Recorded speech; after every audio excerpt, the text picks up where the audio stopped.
ಕಥೆ ಅಂತಲ್ಲ, ಬೇರೆ ಬೇರೆ ಊರಿನ ಕಥೆಗಳು ಇದ್ದಾವೆ. ನಮ್ಮ ರಾಜಕೀಯ ಜನ ಅನ್ಬೋದು ಅಥವಾ ಇಲ್ಲಿಯ ಅಧಿಕಾರಶಾಹಿ ಜನ ಅನ್ಬೋದು ಈ ವಿಷಯದ ಬಗ್ಗೆ ಇನ್ನಷ್ಟು ಕಾಳಜಿಗಳನ್ನು ವಹಿಸಿದ್ರಿಂದ ಅವಘಡಗಳು ತೊಂದರೆಗಳು ಆಗಲಿಕ್ಕಿಲ್ಲ ಅನ್ನೋದು ಸಾಮಾನ್ಯ ಅಭಿಪ್ರಾಯ.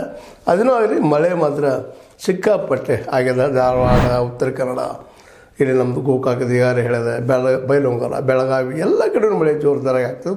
ಒಂದು ಸಮಾಧಾನ ವಿಷಯ ಏನಪ್ಪ ಅಂತಂದ್ರೆ, ಈ ಮಳೆ ಈ ವರ್ಷದ ನೀರಿನ ಹಾಹಾಕಾರ ತಪ್ಪಿಸಿದ್ರು ಇನ್ನು ಪ್ರವಾಹ ಬರ್ತದೇನಪ್ಪ ಅನ್ನುವಂಥ ಭಯನೂ ಸಾಕಷ್ಟು ಕಾಣಲಿಕ್ಕತ್ತದ. ಗೋಕಾಕ ನದಿಗೂ ಪ್ರವಾಹ ಬರುವಂಥ ಸಾಧ್ಯತೆಗಳಿದ್ದಾವೆ, ಕೃಷ್ಣಾ ನದಿಗೂ ಬರುವಂಥ ಸಾಧ್ಯತೆಗಳಿದ್ದಾವೆ. ಲಾಸ್ಟ್ ಇಯರ್ ಸಾಕಷ್ಟು ಹಾವಳಿಯನ್ನು ಮಾಡಿದ್ದು ಅದಾವ. ಈ ಎಲ್ಲ ನೆಲೆಯಲ್ಲಿ ಗೋಕಾಕದ ನದಿಯ ದಂಡೆ ಇರುತ್ತಿರುವಂತಹ ಪ್ರದೇಶಗಳನ್ನು ಆದಷ್ಟು ಈಗಾಗಲೇ ಈ ಹಿಂದಿನ ಎಪಿಸೋಡ್ಗಳಲ್ಲಿ ಆ ಸಂದರ್ಭದಲ್ಲಿ ಮಾಡಿದಂಥವಿದ್ದಾವೆ. ಎತ್ತರ ಸ್ಥಾನಗಳಿಗೆ ಜಾಗ ಕೊಡಲಿ ಶಿಫ್ಟ್ ಮಾಡುವಂಥ ಕೆಲಸಗಳು ನಮ್ಮ ಏನಪ್ಪ ಅಂದ್ರೆ ಆಡಳಿತಗಾರರಿಂದ ಆಗಬೇಕಾಗ್ಯದ.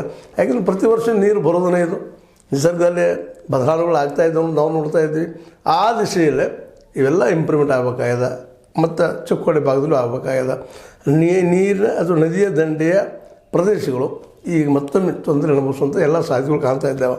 ನಿನ್ನೆ ಸುರಿದಂಥ ಮಳೆ, ಈಗ ಸುರಿಯುತ್ತಿರುವಂಥ ಮಳೆ, ಅದಕ್ಕಿಂತಲೂ ಈ ಸಲ ಮನ್ಸೂನ್ ಪೂರ್ತಿಯಾಗಿ ಜಬರ್ದಸ್ತಾಗಿ ಮಳೆ ಬರೋದು ಅನ್ನುವಂಥ ಅಭಿಪ್ರಾಯಗಳಿರೋದ್ರಿಂದಾಗಿ ಈ ನಮ್ಮ ನಾಯಕರು ನೆನೆಸಿಕೊಂಡಂಥ ಜನ ಕೇವಲ ತಾತ್ಕಾಲಿಕ ಒಂದು ವ್ಯವಸ್ಥೆ ಮಾಡೋಕ್ಕಿಂತಲೂ ಪರ್ಮನೆಂಟಾಗಿ ಒಂದು ವ್ಯವಸ್ಥೆ ಮಾಡಿಕೊಟ್ರೆ ಇನ್ನೂ ಜನಕ್ಕೆ ಅನುಕೂಲ ಆಗ್ತದೆ.